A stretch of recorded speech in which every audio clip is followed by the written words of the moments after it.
All right, this is Bonsai Anonymous again, and I'm just going to bring you up to speed on what I'm doing here. I made some concrete with 1/4 concrete and 3/4 wood ash, and I made this, I don't know what to call it, a platform maybe, or a surface. And what I want to do with it is put some terracotta colored concrete here underneath it, then kind of float it on top of it, and put something underneath it so it doesn't sink all the way to the bottom. I want it to be kind of like an island on this orangish terracotta colored concrete. And then once it's floated and it's kind of dry, I also have to remember to put around the corners of that terracotta some little pieces of metal sticking up to hold the next step, which is a very small 1/4 inch maybe tray edge around the whole thing to hold water in, because what this is going to be a humidity tray for my little bonsais. And it's almost how big I wanted to make it. I wanted to make it 18 inches by 12, and I don't know how big it is, but anyway, I'll be able to put quite a few here. So what I did today was take some styrofoam and make a frame around this. Now, I glued it together with 6,000 glue, so who knows if that will hold. It's probably not good for styrofoam. But then I'm holding it down because it's windy today. And at a certain point, I'll make up some terracotta concrete and I'll lift this up and figure out some way to keep it up from sinking all the way down.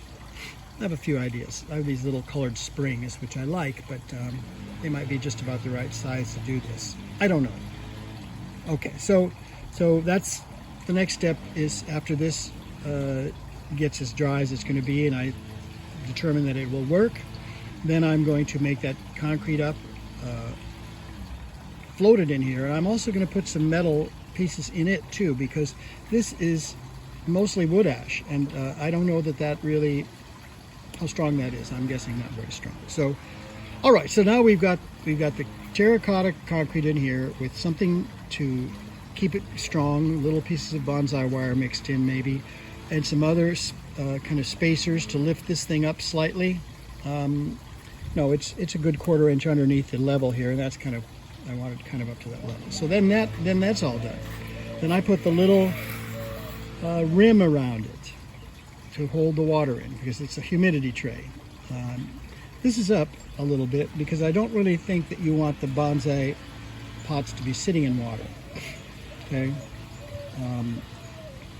I have a lot of problems with bonsai plants dying because I put too much water on them. So that's going to be the answer there.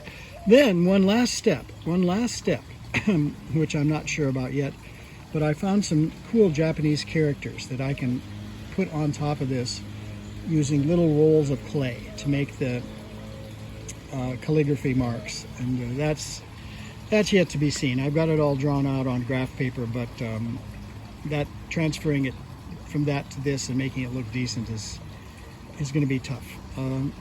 I will say one thing: it will be one of a kind, I think. As my son says sometimes, I could do one-offs, and that's what I always do. I mean, this little guy over here is a one-off.